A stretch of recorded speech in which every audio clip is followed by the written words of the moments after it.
Hello guys, today we are going to discussing about the peptic ulcer.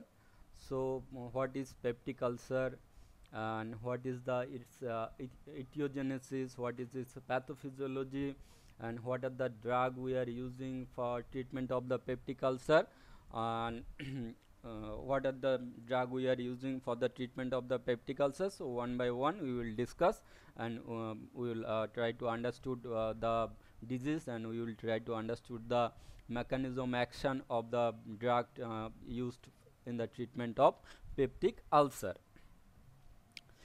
So first of all, if we come to the definition, peptic ulcer, it's a open sore that develop uh, on the inside lining of your stomach and the upper portion of your small intestine.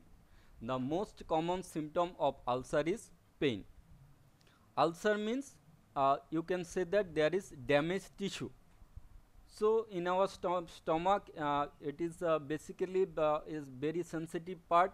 So due to the various factor, then when there is a development of the damaging the mucosal membrane, then there is a development of the sore that the lining of your stomach, and that may be the your upper portion, that may be the your small intestine part. The most common symptom that will associated with the ulcer, that is the pain.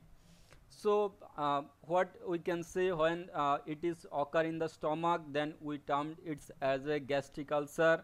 When it is occur inside the upper portion of your small intestine, then we termed it as a duodenal ulcer. And ulcer that develop inside the esophagus, and that we define it as an esophageal ulcer. Now come to the uh, ulcer mechanism. So ulcer mechanism, it is basically imbalance between the good thing and bad thing, aggressive factor and defense protective factor. So in our stomach, in our body, in stomach, there is a good as well as some bad thing are also there. So the fight is going on. So whenever good thing is in the condition, then there is stomach is healthy and it will maintain the normal activity. But when the bad things are suppress the good thing, then there is a symptom, or there is a damaging of the gastric mucosa that will leads to the development of the ulcer in slowly. So here we can see that there is two things. One is protective factor, and another one is aggressive factor. Protective factor means the factor which will protect our stomach environment in normal and healthy condition. It will maintain our stomach environment. And aggressive factor, it will try to damage, or it will try to suppress the protective factor, that it can damage the stomach environment, and it can influence the development of the ulcer. So now we come to the protective factor. What are the protective factor? Mucus layer. In our stomach, inside the stomach, there is a mucus layer cover up it, and mucus layer, it will give the protection to the aggressive factor. Then by bicarbonate secretion, the bicarbonate that will neutralize the and responsible for the maintaining the gastric pH. Then the prostaglandin analog, this prostaglandin which will also protect the mucous membrane of the gastric mucosa. Then the blood flow of the gastric stomach, then the growth factor, and then there the cell renewal process. And what are the aggressive factor? Aggressive factor, we know that gastric acid, that is HCl, that's secreted in our stomach. This HCl is responsible for the digestion of our food also. So it is mandatory, HCl is required, but excessive amount of the HCl, or in such condition HCl is secreted in stomach but there is no food, then it will directly expose to the mucous membrane, then it can directly damage the mucous membrane of the stomach. HCl is necessary for our digestion of the food. Uh, so it is the we are considering in aggressive factor, as we required it, but we are considering is as an aggressive factor. Then proteolytic enzyme like pepsin, it is also required breakdown of the protein and other things, but when the amount is increased, then it will also responsible for the damaging the mucus layer of the uh, stomach. Then ingestion of the ethanol, smoking, duodenal reflux of the bile, ischemia, hypoxia. Then there is an microorganism that called Helicobacter pylori, Helicobacter pylori infection. Then frequent taking of the non-steroidal anti-inflammatory drug. So when there is a balance, so there is a normal good stomach or environmental condition, but when this aggressive factor suppress the protective factor, then there is a mucosal damage and there is slowly development of the ulcer. This is the common thing what happen in our stomach. So some are good and some are bad. Bad in the means you cannot say that it is totally bad, because HCl and pepsin we also required. But other things like ethanol, smoking, and ischemia, hypoxia, H. pylori, and non-steroid, we are not required normal condition, but these are aggressive, or this will promote the development of the ulceration in the stomach. So when there is imbalance, then there is chances of the damage of the mucosal membrane and development of the ulcer.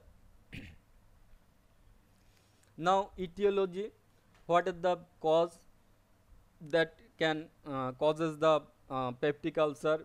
First one is Helicobacter pylori infection, then smoking, then ingestion of the alcohol, then taking of the frequent non-steroidal anti-inflammatory drug. Then if you are going through the radiation therapy, if you are suffering from excessive stress, if you are suffering from Zollinger-Ellison syndrome, and if there is stomach cancer, these are the common etiological factor. Rather than others, some lots of factors are also there which will also influence the development of the ulcer, peptic ulcer in your stomach or duodenum. So this is the common etiological thing that will implement or that will responsible for the development of the ulcer. Then pathogenesis of peptic ulcer. So already we discussed aggressive factor and defensive factor. So if there is imbalance, then there is a chances of the development of the gastric ulcer. We also talking about ischemia, shock and stress that will also influence the development of the gastric ulcer. Then delay the gastric emptying, that will also responsible. Then duodenal gastric reflux, that will also influence the development of the ulcer. And decrease retrograded motility impairs the neutralization by the pancreatic alkaline secretion, because our pancreas is secreting the bicarbonate. This bicarbonate is responsible for the neutralizing in the duodenum portion. So if there is a decrease or impair the secretion of that bicarbonate, then there is a chances of the development of the duodenal ulcer. So this is the common pathogenesis, or if there is a increased gastric acidity and pepsin activity, and if impaired defense system, then there is imbalance, then you can develop the ulcer. And other associated condition like cirrhosis, chronic renal failure, Zollinger-Ellison syndrome, hyperthyroidism, chronic lung disease, and chronic pancreatitis also influence the pathogenesis of the peptic ulcer. Now we come to the other two thing that we all going to discuss, that is, one is Helicobacter pylori and another one is non-steroidal anti-inflammatory drug. Actually, how this bacteria will causes the gastric mucosal damage. Basically, this bacteria H. pylori release the cytokines, lipopolysaccharide and heat shock protein and enzymes, and it also influence release hydrogen ion and also influence the release of the pepsin. This release cytokine, lipopolysaccharide, heat shock protein and enzymes are responsible for the inflammatory response. Then the cytokine, neutrophils, lymphocyte, these are accumulate and this will responsible for the mucosal damage and ulceration, and hydrogen ion and pepsin are directly responsible for the mucosal damage and ulceration. Then if we come to the non-steroidal anti-inflammatory drug, there is we are considering it will also influence the release of hydrogen ion and pepsin, and it will also topical and systemic effect. What are the topical and systemic effect?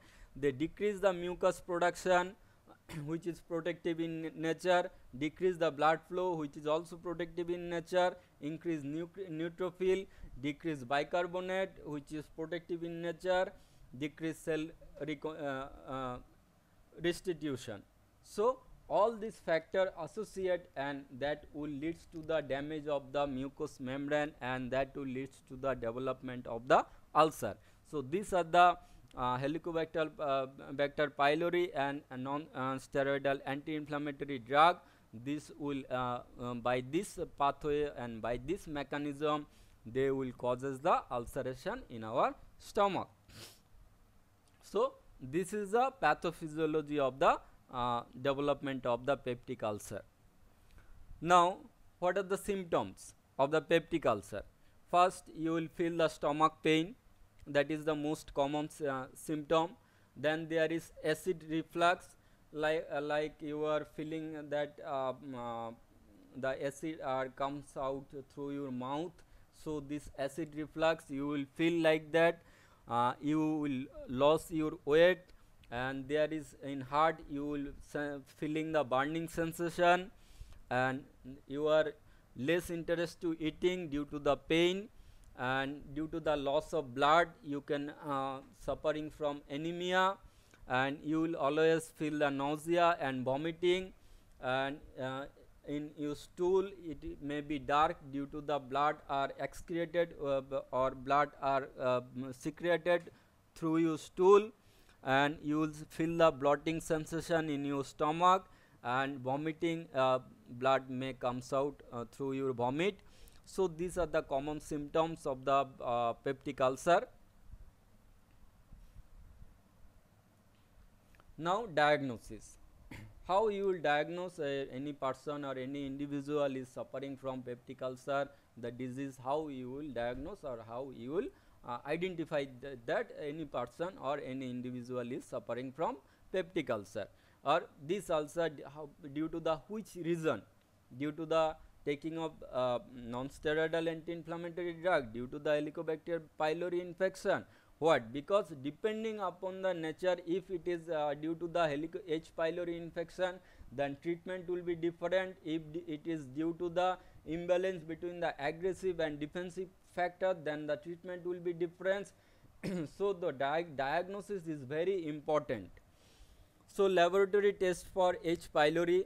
H. pylori test using a blood, stool or breath test. The breath test is the most accurate one. Blood tests are generally inaccurate and should not be routinely used. So, now come to the breath test. How you will we are performing this one. You will drink or eat something that contain the radioactive carbon. So, when this radioactive carbon enter in your stomach, if H. pylori is present, it will break down the substance in your stomach. Later you blow into a bag which is then sealed. If you are infected with H. pylori, your breath sample would contain the radioactive carbon in the form of carbon dioxide. So, this is the most accurate test to identify the H. pylori infection. So, this is the one process. Then another process, that is called endoscopy. doctor may use a scope to examine your upper digestive system.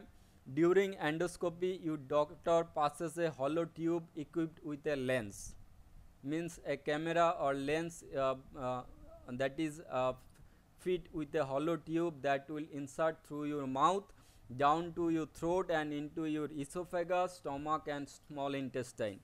Using the endoscope, your doctor look for the ulcer. So here the camera, due to the presence of camera or lens, the particular area of the ulceration the doctor can usually find. Then biopsy. If doctor detect an ulcer, small tissue sample may be removed for examination in a lab. A biopsy can also identify whether it is Helicobacter H. pylori in your stomach lining, or any type of the cancerous substance, or any type of the carcinogenesis or development in your stomach. So it will also detect the stomach cancer also.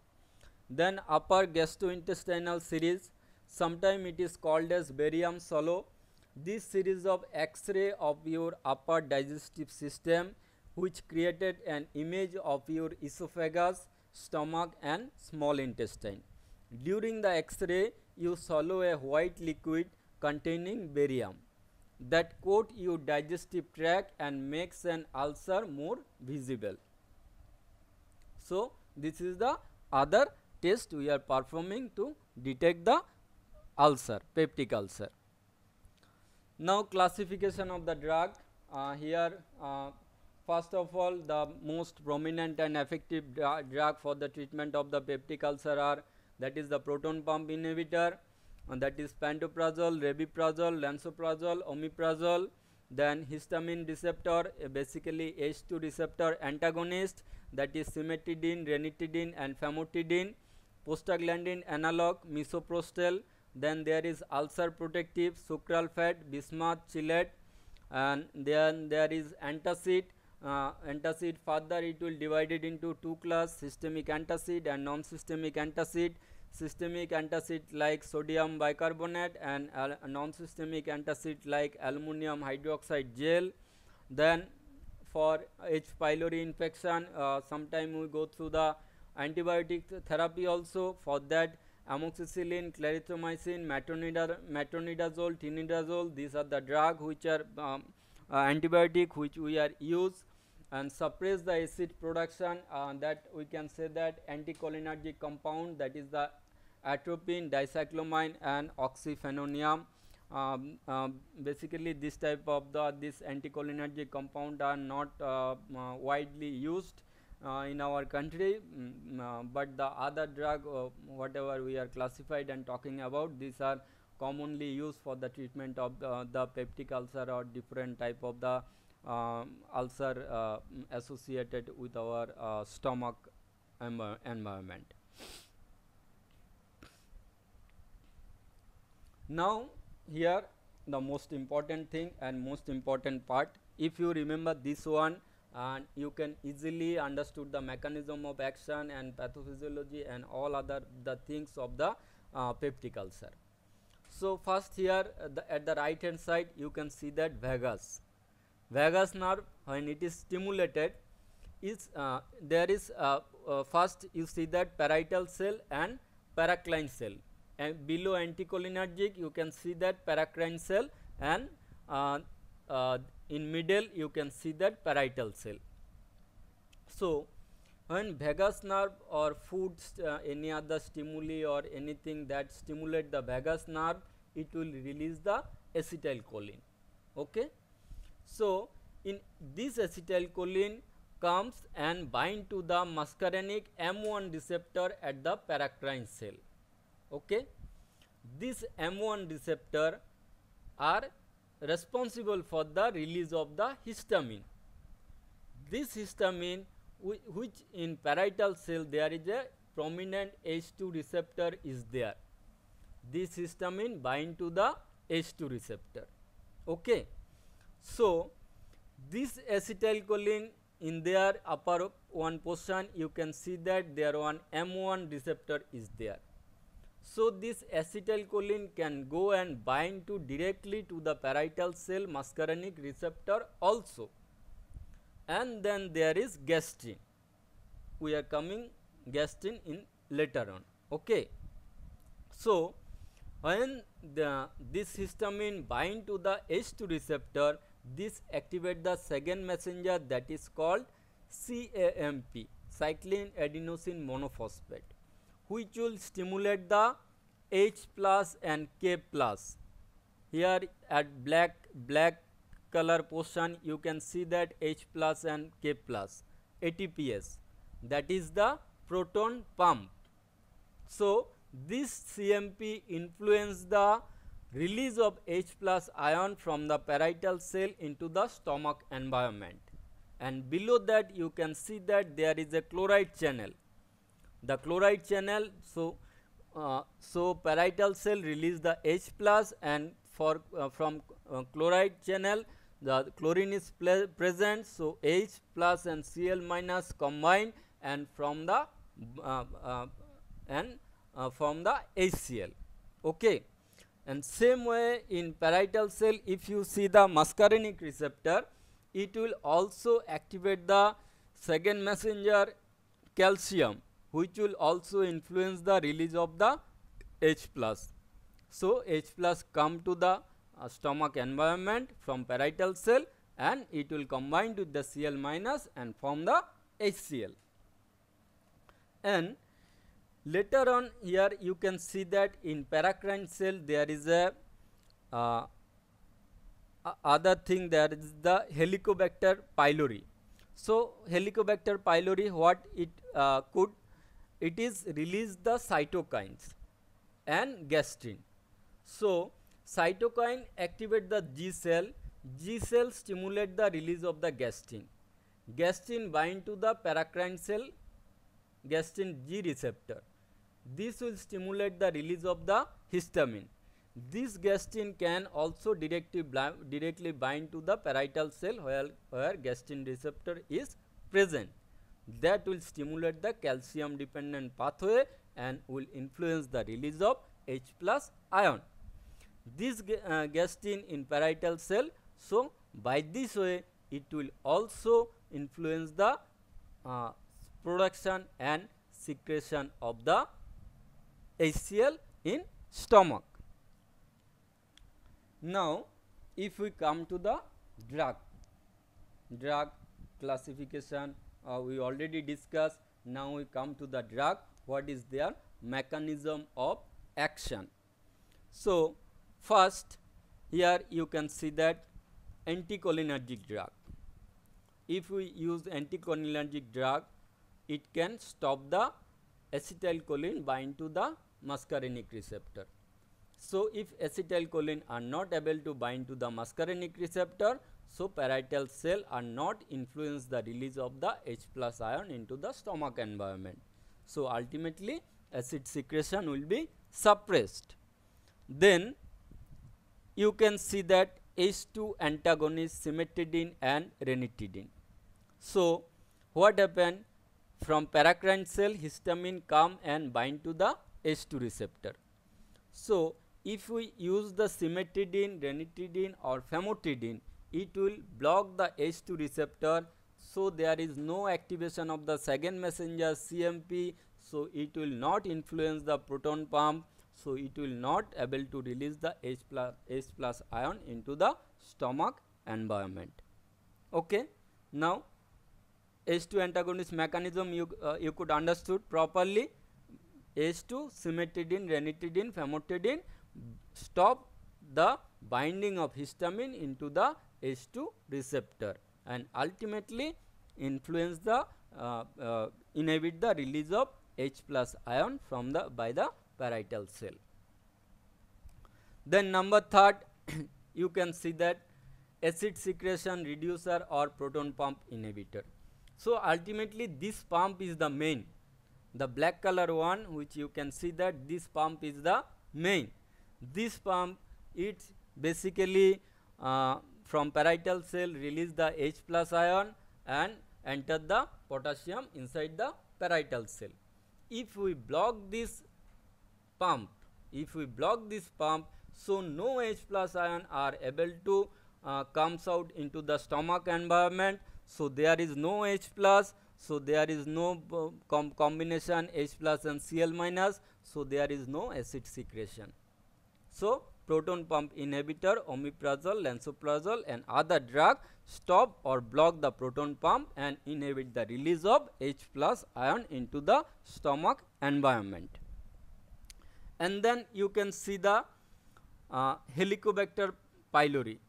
Basically it will we can use the triple therapy, that one proton pump, then there is different kind of antibiotic like clarithromycin, amoxicillin, metronidazole. So this clarithromycin, amoxicillin, metronidazole will kill the H pylori or stop the activity of the H pylori. Okay, you can see that stop the H pylori. If H pylori is stopped, then it cannot able to produce the gastrin and cytokine. If they will not able to produce the gastrin and cytokine, so there is less histamine release, so there is less HCl secretion in your stomach. So it cannot produce the excessive HCl secretion in our stomach if we kill or stop the H pylori. Then you can see that anticholinergic, that in paracrine cell there is a muscarinic 1 receptor. If acetylcholine are not capable to bind to the M1 receptor, then it will not influence the histamine. If it will not influence the histamine, ultimately it will parietal cell will not able to release the H plus ion into the stomach environment. So into the left hand side upper portion you can see that there is the antacid. Okay, antacid, so HCl it's an acid, so antacid means anti-acid, so we need to use any alkali. So when we are using an alkali, acid or base, so acid or base, ultimately there is a neutralization. So when there is a excessive HCl formation in our stomach, we can take the base or alkali. This base will neutralize the excess acid in our stomach and give the relief of the symptom of the disease. Then at the last portion, left hand side at the last portion, blue color box, you can see that mucosal protection. Here you can see that coat ulcer base, that is the oval shape one, that is the drug are sucralfate, bismuth and chelate and misoprostol. Okay, so sucralfate, what it will do, basically it will cover up the ulcer area. Okay, it will cover up the gastric mucosa. When you are taking the sucralfate, this sucralfate will make a protective layer on the mucous membrane of your stomach, so that if you are eating something or if you are taking some food or any other thing, that will not directly influence or damage act on the damaged area. Suppose in a particular area it is already damaged, and if you are insisting more and more time, what happen,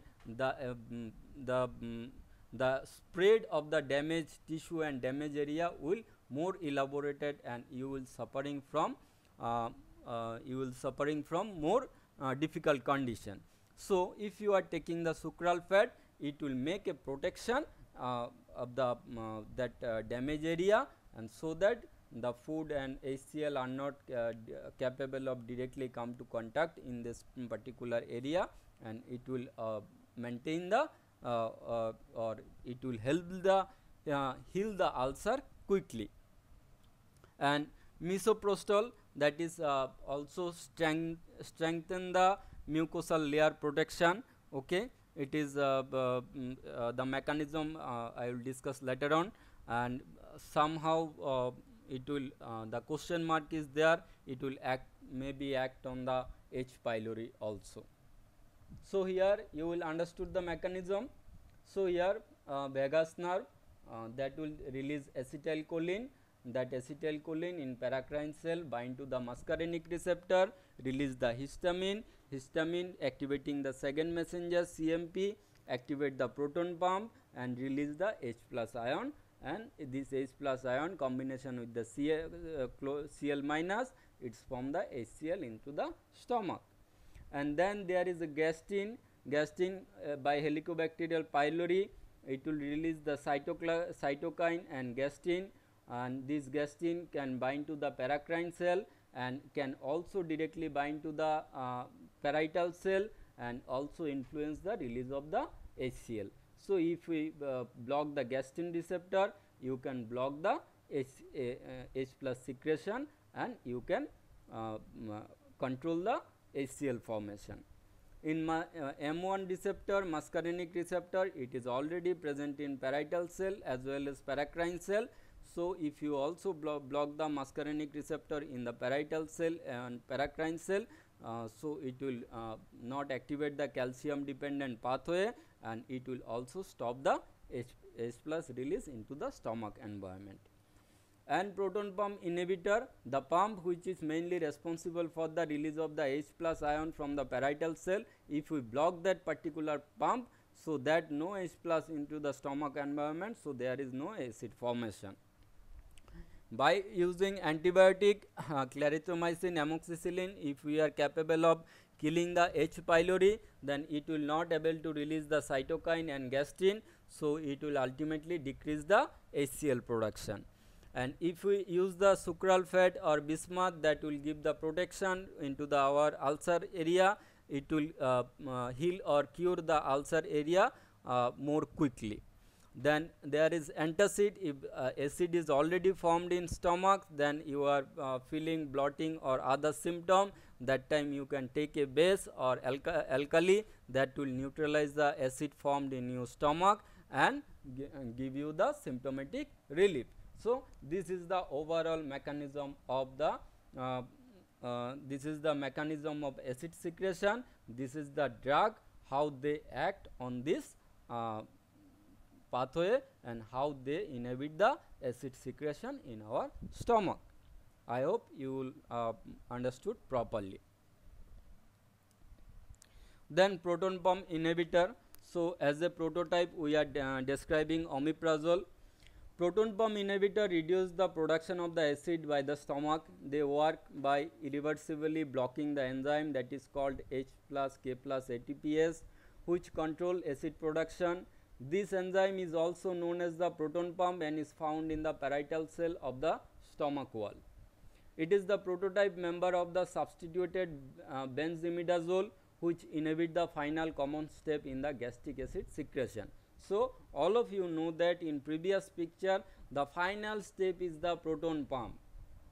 The final whatever things are going on, acetylcholine, gastrin, histamine, whatever the things are going on, ultimately they both are act on that particular pump. So, it is the final and common step in the gastric acid secretion because it releases the H plus ion.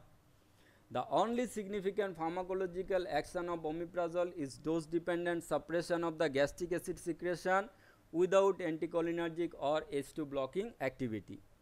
It is a powerful inhibitor of the gastric acid and can totally abolish HCl secretion, both resting as well as the stimulated by the food or any of the secretogazes without much effect on pepsin, intrinsic factor, juice volume and gastric motility. Omeprazole, it is basically inactive in the neutral pH, but at pH below 5 it is active. It is rearranged to the Church cationic form. So, you can say that it is the prodrug type also. So, under acidic environment only this proton pump inhibitor will act. Below pH 5 under acidic environment only this drug will act. This is remember this thing clearly. So, this will converted or rearrange into the cationic form, sulfonic acid and sulfonamide configuration that react covalently with the sulfahydryl group of the H plus K plus ATPase enzyme, that proton pump, and inactivate the proton pump irreversibly. So, there is irreversible inhibition of the proton pump. After absorption is diffuse and concentrate in the parietal cell, and then in acidic pH of the caniculi, binds tightly covalently with the enzyme of parietal cell and confer high degree of the selectivity. Acid secretion resume only when new H plus K plus ATPase molecule are synthesized, because it's bind irreversibly. That's why only when new H plus K plus ATPase molecule are synthesized, that time only acid secretion will normalize or restore. Otherwise, it will prevent the acid formation or acid secretion. Pharmacokinetic, all proton pump inhibitor are administered as enteric coated. Oral bioavailability is 50% due to the acid levelity. Food interfere with the absorption, should be taken 1 hour prior to the meal. Highly plasma protein binding, metabolized by the COIP 2C19 and COIP 3A4. Plasma T half is 1 hour, metabolized and excreted in urine. Adverse effects are diarrhea, headache, abdominal pain, nausea, leukopenia, skin rash, and muscle pain.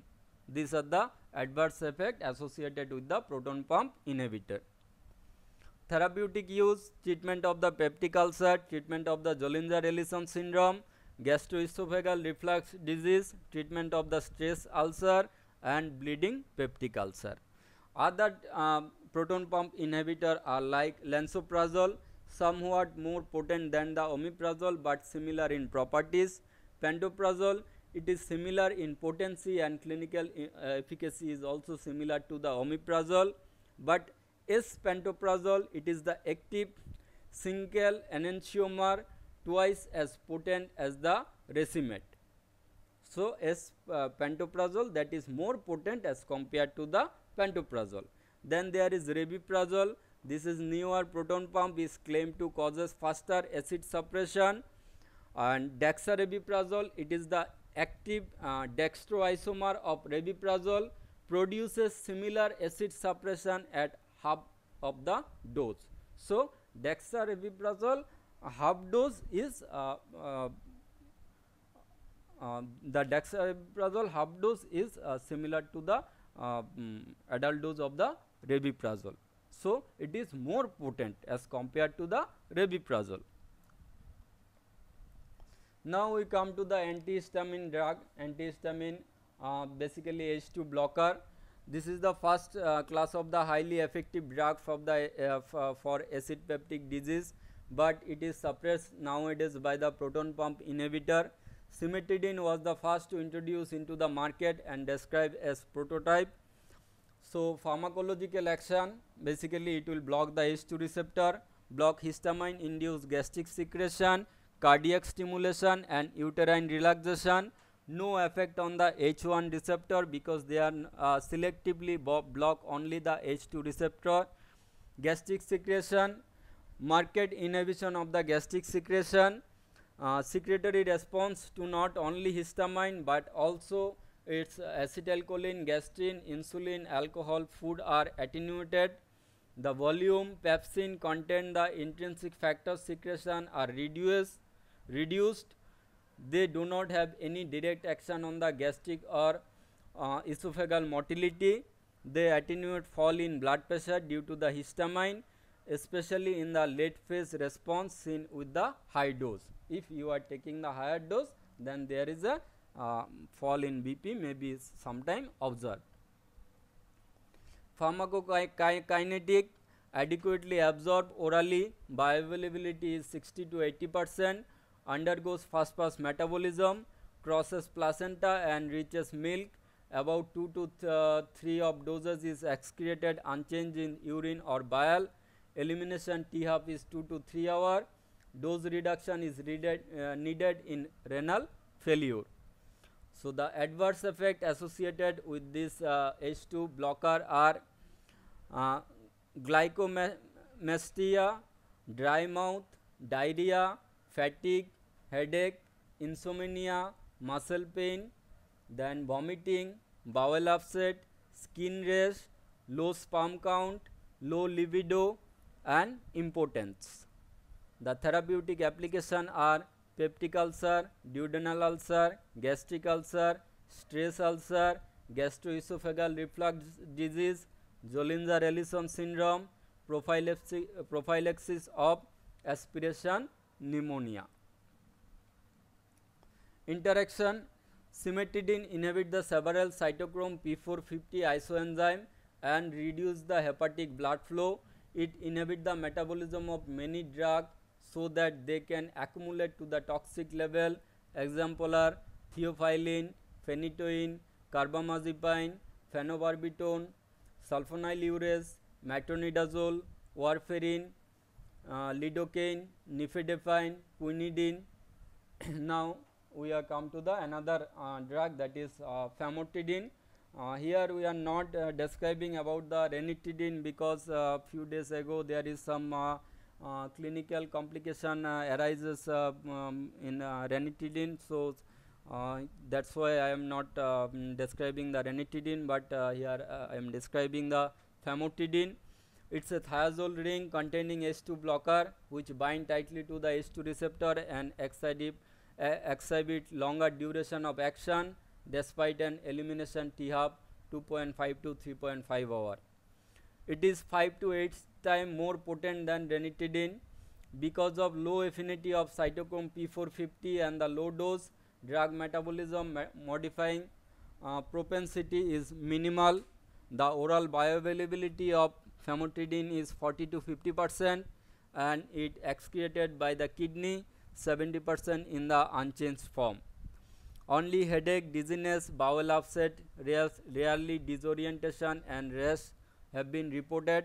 It has been considered most suitable for the Zollinger-Ellison syndrome and for prevention of the aspiration pneumonia. Misoprostol, it is a prostaglandin analog. Okay, this is a misoprostol. Here you can see that H indicate the histamine, and PGE1, that is the prostaglandin analog, or the drug we can say that misoprostol, which bind to the PG receptor and act through the GPCR and active GPCR through GI subunit.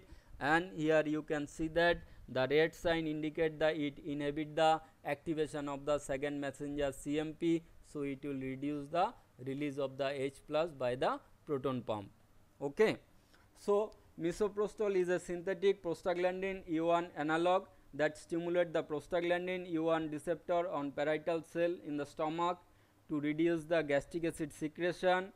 Mucus and bicarbonate secretion are also increased along with thickening of the mucosal bilayer, so the mucus can generate new cell. So not only it influence on the H plus release, but it will also help in the mucus and bicarbonate secretion, and it will also help the thickening of the mucosal bilayer, and also it will help in the regeneration of the new cells. Misoprostol, that is the methyl prostaglandin E1 ester, is a long acting synthetic PGE1 derivative which inhibit the acid output in dose dependently. Adverse effects are associated with sedation, tremor, convulsion, dyspnea, abdominal pain, diarrhea, fever, palpitation, hypotension, and bradycardia. Then now we come to the antacid. Antacid, these are the class of medication that neutralize the acid in the stomach. They contain ingredients such as aluminum, calcium, magnesium, or sodium bicarbonate, which act as a bases or alkalis to counteract stomach acid and make its pH more neutral.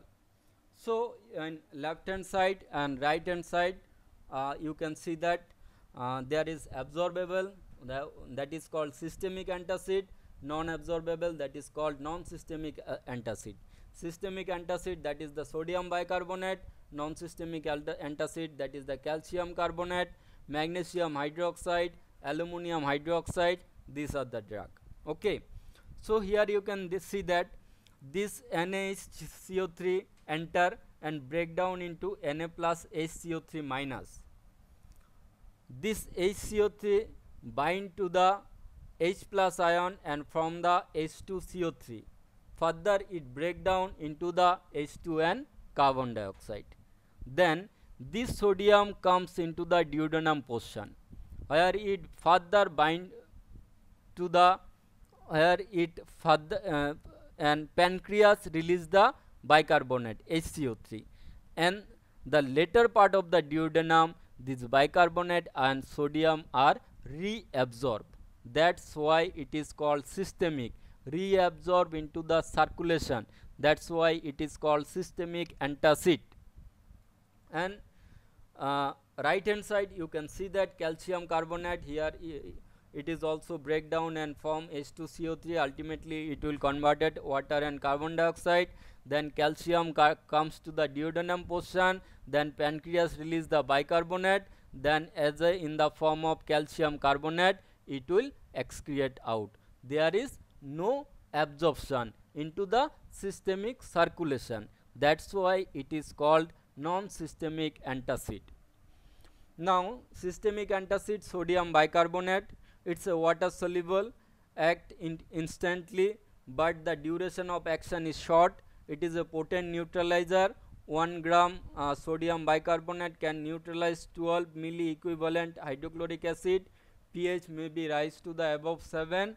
However, it has several demerits also, because due to the absorb systematically, large dose will induce alkalosis, produce carbon dioxide into the stomach, detention, which will causes the detention, discomfort, bleaching, risks of the ulcer perforation. Then there is the acid rebound occur, but it is usually short lasting. Increase the sodium load, which may worsen the condition the patient which is suffering from edema and congestive heart failure. Use of sodium bicarbonate is restricted in the casual treatment of the heartburn patient. Then non-systemic, these are insoluble and poorly absorbed basic compound, react in stomach to form the corresponding chloride salt. This chloride salt again react with the intestinal bicarbonate, so that HCO3 is not spreaded for absorption. So there is no acid base disturbance occur, only neutralization is occur. Now combination of the antacid. Some of why we are using the combination of antacid, because some systemic antacid and non-systemic antacid, they have some demerits also. Due to they are demerits, some having laxative properties, some having constipation property.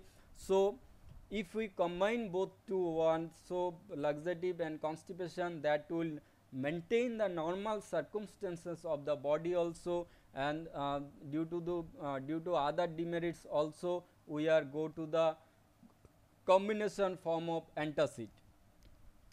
A combination of two or more antacid is frequently used. This may be superior to the any single agent on the following accounts: that first, magnesium hydroxide and sodium slow aluminum hydroxide. So if you are taking the magnesium hydroxide, it is having the fast action, and aluminum hydroxide which having the slow action. So if both two are combined together, so you will sustain the effect more prominently or for more long duration of the time. So it is good for patient. And magnesium salt are laxative, while alum salt are constipating. Combination may annul each other action, and bowel movement may be least affected. So if magnesium, which is laxative in nature, and alum that is constipating in nature, so if we are using both two in the combination form, so they will minimize one another and they will not interfere with the bowel movement. Gastric emptying is less affected, while alarm salt tend to delay it, and magnesium or calcium salt tend to uh, hasten it. Dose of individual component is reduced, systemic toxicity dependent on fractional absorption is minimized when we are using in the form of combination. Drug interaction: by raising the gastric pH and by forming the complex, the non-absorbable antacid decrease the absorption of many drugs, especially tetracycline, iron salt, fluoroquinolones, ketoconazole, H2 blocker, diazepam, etc. Therapeutic use: this medication is used to treat the symptom of too much stomach acid, such as stomach upset, heartburn, and acid indigestion. It is also used to relieve the symptom of the extra gas, such as bleaching, bloating, and feeling the pressure discomfort in the stomach or gut. Now we come to the ulcer protective, that is the sucral fat. Studies in both human and animal have indicated that sucral fat forms a complex that bind to protein rich exudate found on the surface of the ulcer. It bind to the albumin and fibrinogen and preventing the blood clot lysis by the stomach acid due to HCl. Sucral fat increase the tissue level of fibroblast, growth factor, and epidermal growth factor, leading to an increase in prostaglandin at the gastrointestinal tract lining, which promote the healing of gastrointestinal ulcer.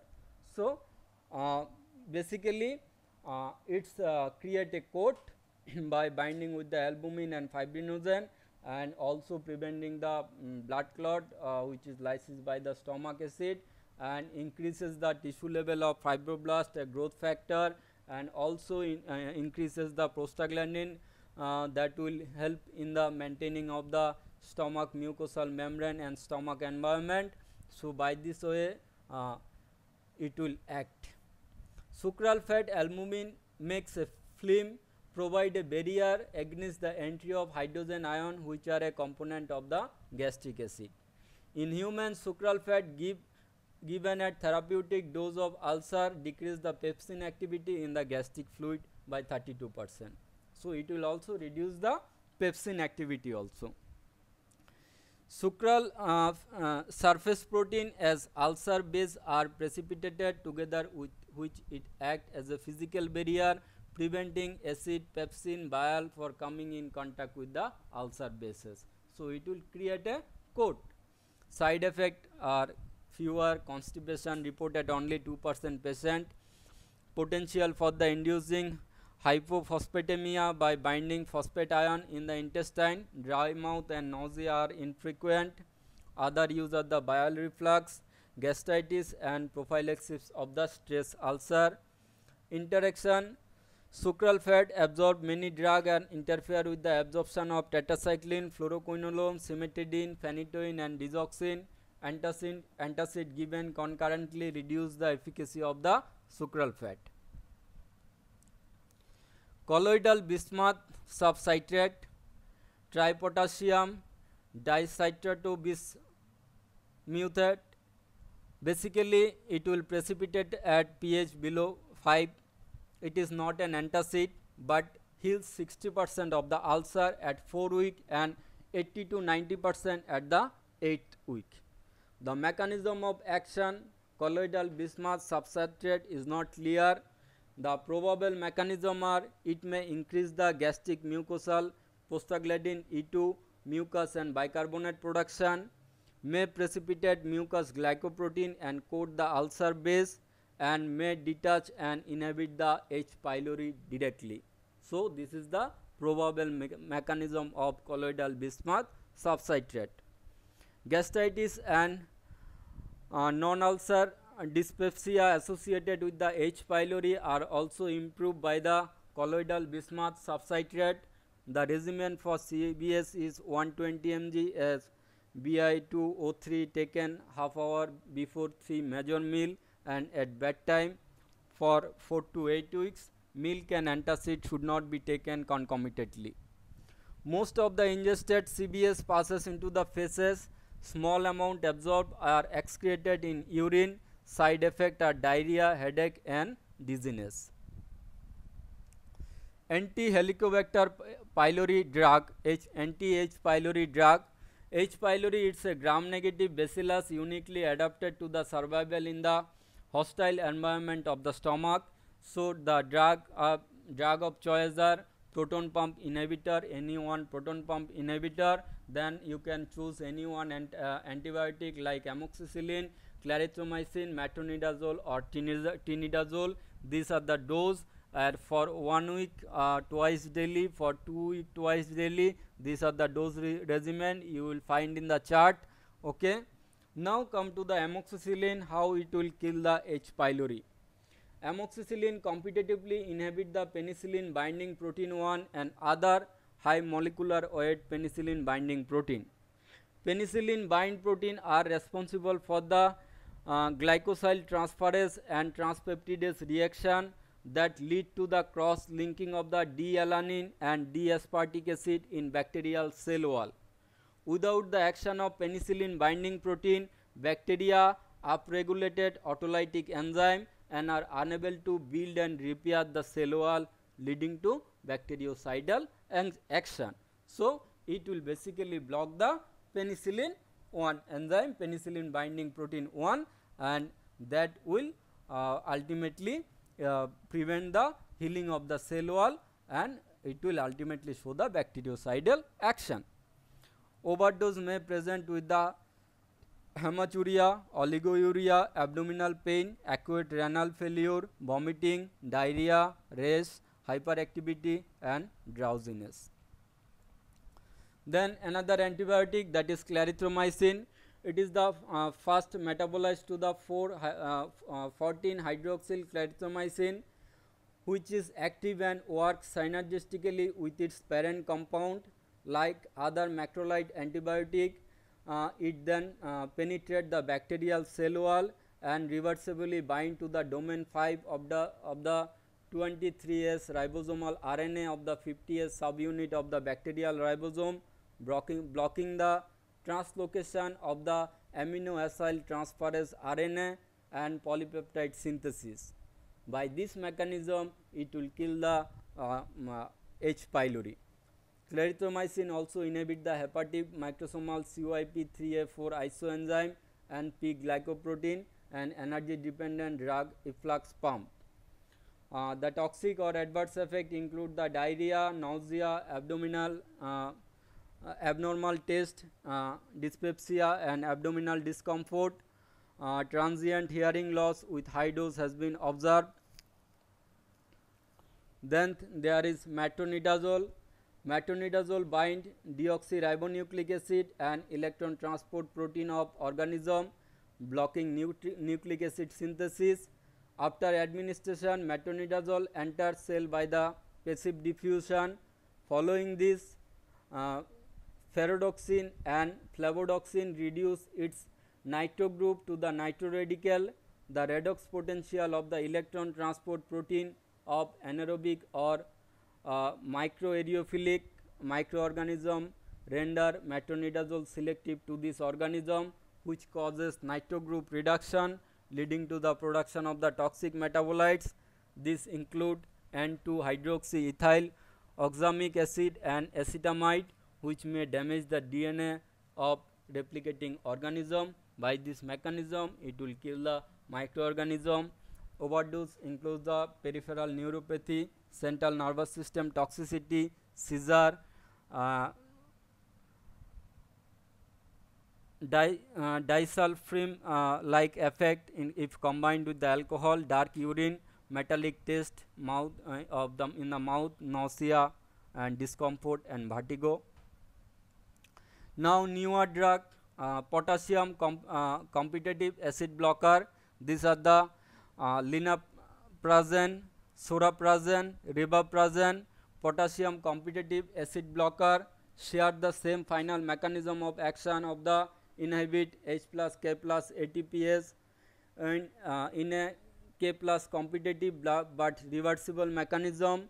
do not require prior proton pump activation to achieve their anti-secretory effect, exhibit an early onset of acid secretion inhibition due to rapid rise in the peak plasma concentration. Then there is mucosal protective ribamypide, an amino acid derivative of 2,1-H quinolone with an anti-inflammatory function and thus may be effective as esophageal mucus protectant. And then there is transient lower esophageal sphincter relaxation reducer. It is the main mechanism of gastroesophageal reflux, both acidic and non-acidic, accounting for all reflux episode in healthy subject and the majority of the reflux episode in GRD patient. They act through the cannabinoid receptor agonist, rimonabant, and cholecystokinin gastrin receptor antagonist like spiroglumide, etriglumide, and loxyglumide. So these are the reference from where I am collecting the data. From all the data, these all are the reference. And last, thank you.